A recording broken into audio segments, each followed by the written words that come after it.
जय हिंद दोस्तों झारखंड में सीजीएल की वैकेंसी आ चुकी है। सीजीएल के वैकेंसी का फॉर्म भी अब 15 जनवरी से भराया जाएगा। लेकिन उससे पहले आपको ये सब बातें जानना बहुत आवश्यक होगा कि सीजीएल की वैकेंसी तो आप भरेंगे, लेकिन वहाँ जो डॉक्यूमेंट्स का जो लफड़ा है उसको समझना आपको बहुत ज़रूरी है। विज्ञापन आने के साथ जो उसमें डॉक्यूमेंट के लिए अलग अलग जो क्राइटेरिया दिया हुआ है, उसका जो अलग अलग सक्षम पदाधिकारी और अलग अलग डेट मेंशन किया हुआ है, नोटिफिकेशन देखने के बाद मुझे लगा कि इस पर एक सेपरेट वीडियो बनाना बहुत ज़रूरी है, क्योंकि इसमें बहुत सारा कन्फ्यूज़न जो है वो स्टूडेंट के मन में आ रहा है। तो आप देख सकते हैं कि विज्ञापन संख्या 5/2021 के द्वारा जो झारखंड सीजीएल की वैकेंसी है वो आ चुकी है, और इसमें मेन फंडा जो है दोस्तों वो इसको डॉक्यूमेंट्स को लेकर है। तो सबसे पहले देखिए, उसमें मांगता है कि स्थानीय निवासी प्रमाण पत्र। स्थानीय निवासी प्रमाण पत्र का फॉर्मेट कैसा है, कैसा डॉक्यूमेंट है, कौन उसका सक्षम पदाधिकारी है। दूसरा आप देखेंगे दोस्तों तो वह है जाति प्रमाण पत्र। जाति प्रमाण पत्र देखेंगे हम कि किस लेवल का जाति प्रमाण पत्र चाहिए, क्या कट ऑफ डेट रखा गया है। ईडब्ल्यूएस सर्टिफिकेट में भी इसी तरह से किस किस तरह से सक्षम पदाधिकारी से है, उसका कट ऑफ डेट क्या रखा गया है। इन सारे टॉपिक पर हम इस वीडियो में देखेंगे, और साथ ही साथ उसका जो फॉर्मेट है उस दिए हुए फॉर्मेट को भी हम लोग चेक करेंगे कि किस फॉर्मेट में कौन सा सर्टिफिकेट को मांगा गया है। तो यहाँ पे मेन चीज़ हम लोग देखेंगे, एक तो फॉर्मेट हो गया और दूसरा हो गया दोस्तों cut off date. Cut off date देखना बहुत ज़रूरी है दोस्तों, क्योंकि कट ऑफ डेट और फॉर्मेट के अगर आपका सही नहीं रहता है ये दोनों, तो आपकी अभ्यर्थिता रद्द कर दी जाएगी, यानी आपकी जो कैंडिडेचर है वो रिजेक्ट हो जाएंगे। और रिजेक्ट होने की स्थिति में अगर आप कितनों भी अच्छी तरीके से पढ़ाई किए हैं तो वो रद्द हो जाएंगे। तो सबसे बड़ा चीज़ यह है कि इसमें आपको निर्धारित समय के अनुसार कभी भी मांग सकता है। तो देखिए, बताया कि आयोग परीक्षा के बाद किसी भी समय अभ्यर्थियों की परीक्षा जो पात्रता है उससे संबंधित प्रमाण पत्र की जांच की आवश्यकता आयोग को पड़ सकता है। और इसमें प्रॉब्लम तब आता है कि जब निर्धारित जांच कार्यक्रम जब चलेगा उसमें अगर आप अनुपस्थित रहते हैं, या फिर आवेदन में जो डिटेल्स भर रहे हैं, ठीक है, उसमें जो प्रमाण पत्र का जो डिटेल है उसको अगर आप शो नहीं कर रहे हैं, या फिर निर्धारित अवधि के अंतर्गत अगर प्रमाण पत्र आप शो नहीं कर रहे हैं, तो आपकी अभ्यर्थिता रद्द कर दी जाएगी। तो ऐसे कंडीशन में आपको कोई फ़ायदा नहीं होगा जेएसएससी सीजीएल डालने का।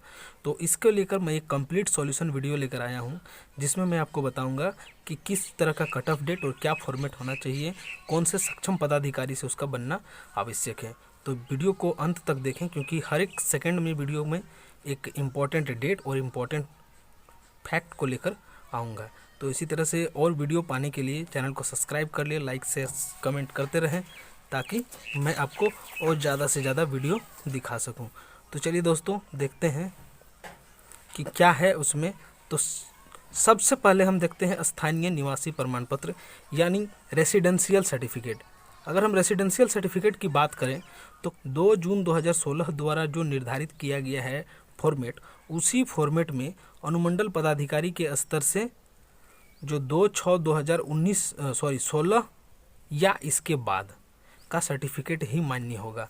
यानी सिंपली भाषा में अगर हम कहें तो जो एसडीओ लेवल का जो सर्टिफिकेट होगा वो सिर्फ और सिर्फ ये 2 जून 2016 के बाद अगर आपका बना हुआ है तो ही आपका वैलिड है, ठीक है, स्थानीय निवासी प्रमाण पत्र के संबंध में।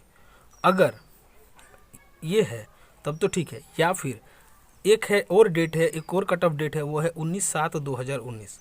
इसके द्वारा अगर निर्धारित है जो प्रपत्र, उसमें अगर आप अंचलाधिकारी द्वारा यानी सीईओ लेवल से अगर आपने बनाया हुआ है, ठीक है, 19/7/2019 के बाद का, तो आपका वैलिडिटी है, ठीक है। तो क्लियर है बात कि अगर ये इस डेट के बाद का है तो सीईओ लेवल का, और इस डेट से पहले और 2/6/2019 यानी 2 जून 2016 के बीच का अगर सर्टिफिकेट है तो आपका अनुमंडल पदाधिकारी का ही होना चाहिए।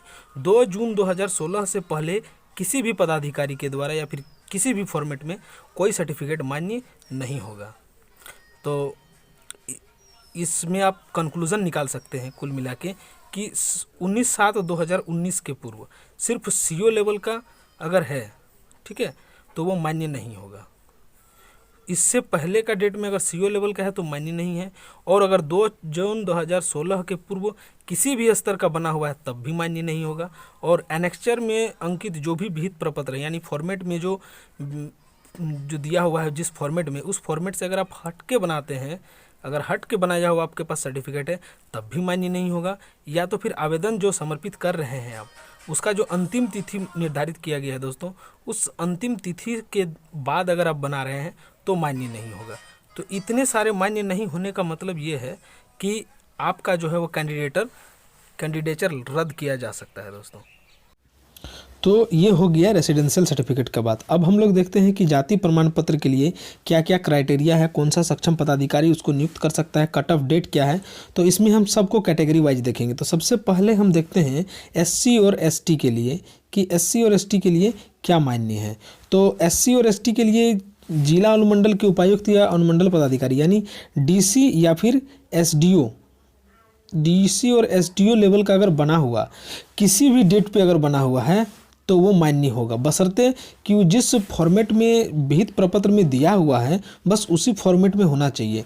डजंट माइंड कि वो कब का बना हुआ है, ठीक है। इसमें अगर आप अभी पूछेंगे कि 2015 का है, 13 का है, 17 का है, ठीक है, डजंट माइंड, वो कभी कभी हो सकता है, बस जिस फॉर्मेट में दिया हुआ है उस फॉर्मेट में होना चाहिए और वो डीसी या फिर एसडीओ लेवल का बना होना चाहिए। तो ये एससी एसटी के लिए ये जाति प्रमाण पत्र हमेशा ये मान्य होगा। लेकिन अगर आपका यही चीज़ अगर आपका नहीं बना हुआ है डीसी या फिर एसडीओ लेवल का, तब आप क्या करेंगे? तो उसके लिए आपको एक डेट और याद रखना होगा, कट ऑफ डेट, जो कि है 25 फरवरी 2019। ये 25 फरवरी 2019 वो डेट है कि जिसमें आप सीओ लेवल का भी आपका चल सकता है, बशर्ते इस दिन के बाद का आपका बना होना चाहिए या फिर इस दिन तक बना होना चाहिए सीओ लेवल तक। तो सीओ लेवल तक में अगर आपका बना हुआ है 25 फरवरी 2019 या फिर उसके बाद, तो वो भी मान्य होगा, ठीक है। अब हम लोग देखते हैं, ये तो हो गया एससी एसटी के लिए। अब देखते हैं हम लोग ओबीसी के लिए। ओबीसी के लिए जाति प्रमाण पत्र किस डेट का मान्य होगा? तो ओबीसी के लिए एक कट ऑफ डेट आता है, जो कट ऑफ डेट है कि 29/8/2012 को या फिर उसके बाद अगर डीसी या फिर एसडीओ लेवल का बना हुआ है गैर क्रीमी लेयर टाइप का, तो वो आपका वैलिड होगा। कब का डेट है? 29/8/2012। 29/8/2012 के पहले अगर बना हुआ है तो फिर वो वैलिड नहीं होगा, ठीक है। लेकिन इसमें एक सबसे बड़ा चीज़ ध्यान देने वाला होता है कि इसमें अगर आपको एक्सपायरी डेट अगर एक्सपायर कर चुका है, तब वैसे कंडीशन में फिर वो 29/8/2012 का ही क्यों ना बना हो वो वैलिड नहीं होगा। लेकिन अगर आपका एक्सपायर हो गया है तो उसका भी एक सॉल्यूशन है कि जैसा कि एनेक्चर अभी आपको मैं दिखाने वाला हूँ, सभी का एनेक्चर दिखाऊंगा। तो उस एनेक्चर के अनुसार यानी उस विहित प्रपत्र के अनुसार जो भी है वो गैर क्रीमी लेयर के लिए आपको एक एफिडेविट देना होगा, अर्थात एक स्वघोषणा प्रमाण पत्र अगर आप समर्पित करते हैं तो आपका एक्सपायर वाले कंडीशन में भी वो BC1 का BC1 BC2 सर्टिफिकेट मान्य होगा। ये कब तक का? 29/8/2012 में डीसी या अनुमंडल पदाधिकारी यानी एसडीओ के द्वारा अगर बनाया हुआ है तो। लेकिन अगर यही बात आ जाता है सीओ लेवल का कब तक चलेगा, तो सीओ लेवल के लिए जैसा एससी एसटी के लिए मैंने बताया, सेम टू सेम ओबीसी के लिए भी है कि 25 फरवरी 2019 के बाद सीओ लेवल का अगर बना हुआ है या फिर उस दिन तक सीओ लेवल का बना हुआ है तो वो वैलिड होगा। अब हम लोग देखते हैं कि ईडब्ल्यूएस सर्टिफिकेट के लिए क्या क्या क्राइटेरिया दिया हुआ है। तो ईडब्ल्यूएस सर्टिफिकेट के लिए आपको सबसे पहले अपना संपत्ति और आय का सर्टिफिकेट ले करके एसडीओ या फिर डीसी लेवल का अगर बना हुआ है तो चलेगा। अदरवाइज आपको अगर 25/2/2019 यानी वही डेट 25 फरवरी 2019 तक अगर आपका डेट उसके बाद अगर सीओ लेवल का बना हुआ है इस डेट से या फिर इस डेट में, तो आपको सीओ लेवल का चलेगा। इसका भी जो सॉल्यूशन है वो बहुत ही आसान है कि अगर आपका 25 फरवरी 2019 से या फिर उसके बाद का बना हुआ है तो सीओ लेवल का, अदरवाइज आप एसडीओ या फिर डीसी लेवल का आपका चलेगा। लेकिन इसमें सबसे बड़ा दिक्कत ये है कि अगर आपका वैलिडिटी एक्सपायर हो गया है तो आपका वैल्यूएबल नहीं होगा। वैसे कंडीशन में आपको फिर से नया सर्टिफिकेट बनाना पड़ेंगे। BC1 BC2 में देखे थे कि वहाँ वैलिडिटी अगर एक्सपायर हो जा रहा था तो आप एक एफिडेविट देके उसको हो सकता था, उसका काम चल रहा था, लेकिन इसमें ऐसा कोई चीज़ नहीं है। आपको एफिडेविट वगैरह यहाँ कुछ वैल्यूबल नहीं है, सीधा सीधी आपको नया सर्टिफिकेट बनाना होगा। तो एक शॉर्ट में हम लोग जान लेते हैं कि क्या क्या चाहिए, समरी एक टाइप का हम लोग देख लेते हैं। एक्चुअली ये वीडियो मैंने पहले रिकॉर्ड किया था, बट टेक्निकल इशू के कारण वो रिकॉर्ड किया हुआ मेरा हट गया, दोबारा मैं उसको रिकॉर्ड कर रहा हूँ। और एक बार अगर रिकॉर्ड करने के बाद दूसरी बार रिकॉर्ड करना पड़े तो मज़ा ही नहीं आता है फिर। तो देख लीजिए, सबसे पहले रेसिडेंशियल सर्टिफिकेट, तो उसका कट ऑफ डेट है कि 2 जून 2016 के बाद अगर एसडीओ डीसी लेवल का बना हुआ है तो चलेगा, इससे पहले किसी का भी नहीं चलेगा। और अगर आपको सीओ लेवल का बना हुआ है तो उसका डेट देख लीजिएगा कि 19/7/2019 के बाद या फिर उस डेट तक का बना हुआ होना चाहिए। तो ये रेसिडेंशियल सर्टिफिकेट जो आपका मान्य होगा। वहीं अगर हम कास्ट सर्टिफिकेट देखें एससी एसटी के लिए, तो अगर आपको सीओ लेवल का बना हुआ है तो वो जो है 25 फरवरी 2019 से या फिर उसके बाद का बना होना चाहिए। अदरवाइज आपका डीसी और एसडीओ लेवल का अगर किसी भी डेट का बना हुआ है एससी एसटी के लिए तो वो वैल्यूएबल है।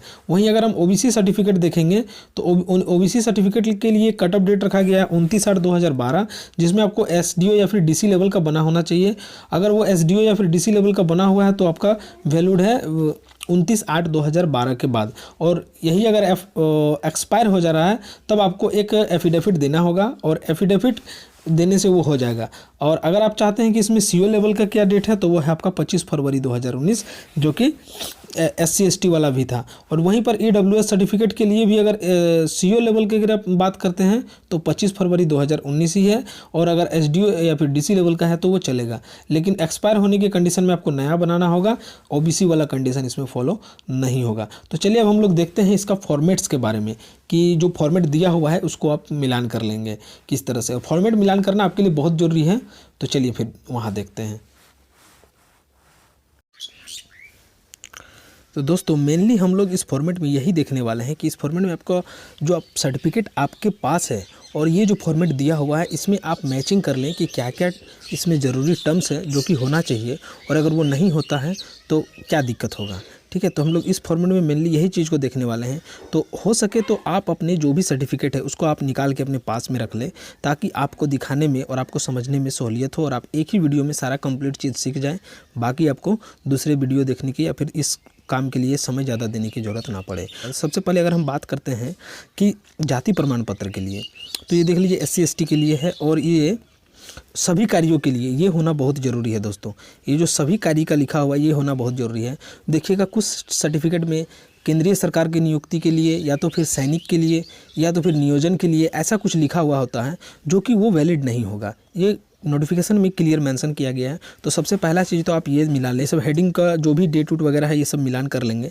उसके बाद इसमें ये चीज़ सभी कार्यों के लिए जाति प्रमाण पत्र ये देख लेंगे। ये मैं सिर्फ एससी एसटी के लिए बता रहा हूँ, और इसमें इस तरह से 2 पारा में किया हुआ है, सक्षम पदाधिकारी का बना हुआ है। और हाँ, ये जो भी सर्टिफिकेट बनेगा ये एसडीओ लेवल का ही बना होना चाहिए। इस तरह से इसका 2 पॉइंट होना चाहिए आपके सर्टिफिकेट में, तो ये आपका सर्टिफिकेट सही होगा। वहीं पर अगर हम लोग देखते हैं अत्यंत पिछड़ा वर्ग के लिए BC1 BC2 के लिए अगर हम लोग देखते हैं जाति प्रमाण पत्र, तो उसका इस तरह से नोटिफिकेशन नंबर वगैरह होना चाहिए और उसमें इस तरह से किया होना चाहिए, और ये सक्षम पदाधिकारी का नाम वगैरह इसमें लिखा होना चाहिए। ठीक है, और ये दोनों पॉइंट उसमें होना चाहिए। ये वाला जो फॉर्मेट है दोस्तों ये आपको देखना बहुत ज़रूरी है, क्योंकि ये वही फॉर्मेट है जिसका मैंने बार बार आपको जिक्र किया था कि 25 फरवरी 2019 के बाद अगर आपका निर्धारित हो रहा है सीओ लेवल के लिए तो आपका इस फॉर्मेट में होना चाहिए। इसमें देख लीजिए कि किस तरह से 3 पॉइंट दिया हुआ है और इस तरह से इसमें डेट वगैरह मेंशन किया जाना चाहिए। पेज फॉर्मेट अलग हो सकता है, बट उसका जो लिखावट है दोस्तों वो ऐसा ही होना चाहिए। लिखावट को आप विशेष रूप से ध्यान देंगे, जिसमें आपको ये सब बातों का विशेष रूप से ध्यान रखना जरूरी है। ठीक है, ये सब बातों का जो है आपको विशेष रूप से ध्यान देना जरूरी है कि आपके सर्टिफिकेट में ये सारी बातें मेंशन हो रही है या नहीं। ठीक है, ये है OBC1 OBC2 के लिए वही कट ऑफ डेट जो 25 फरवरी 2019 रखा गया था। उसके बाद अगर आपका CO लेवल का बन रहा है OBC1 और BC2 certificate non creamy layer वाला, तो उसका फॉर्मेट कुछ इस तरह से है। इसको आप मिलान कर लेंगे इस तरह से कि इसमें भी 4 पारा दिया हुआ है वो होना चाहिए, यहाँ पर वो CO लेवल का हो सकता है। और इसके पहले जो हम लोग देखे थे दोस्तों वो 29 अगस्त 2012 वाला फॉर्मेट देखे थे। ये वाला 29 अगस्त 2012 वाला में SDO या फिर DC लेवल का ही होना चाहिए इसमें, और इस तरह से इसको आप मिलान कर लेंगे।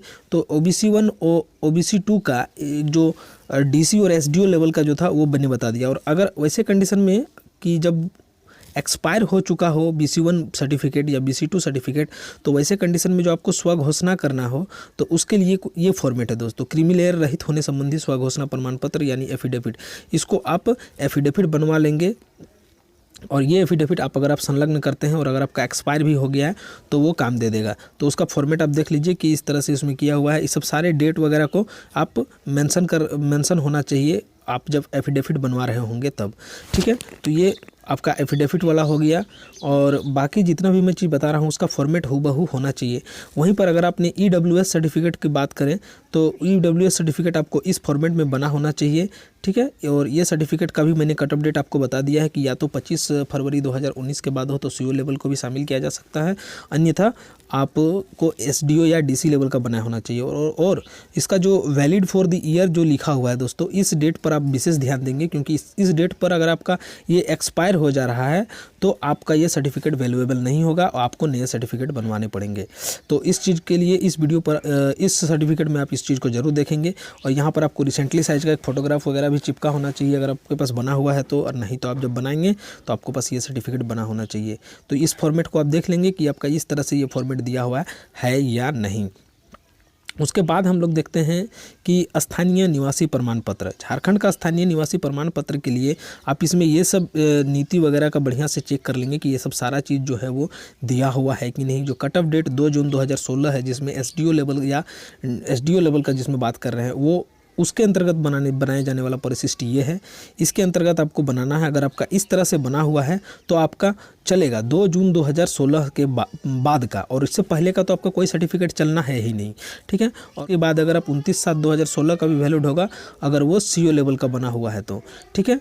तो इसमें भी आप इस चीज़ को देख लेंगे कि इसका जो फॉर्मेट है वो फॉर्मेट कुछ ऐसा होना चाहिए, ठीक है। ये हो गया 19 जुलाई 2019 के बाद अगर आपका सर्टिफिकेट ऐसा है तो ये वैलिड होगा। तो दोस्तों कोशिश किया कि मैक्सिमम पॉइंट को मैं आपको समझा दूं, हर एक बात को मैंने आपको समझाया, हर एक कट ऑफ डेट को समझाया और जो उसका ऑथराइटिंग ऑफिसर होगा उसके बारे में भी बताया कि कौन सा अथॉरिटी के द्वारा उसको बनाया जाएगा, क्या फॉर्मेट होगा, मैंने फॉर्मेट भी आपको दिखाया।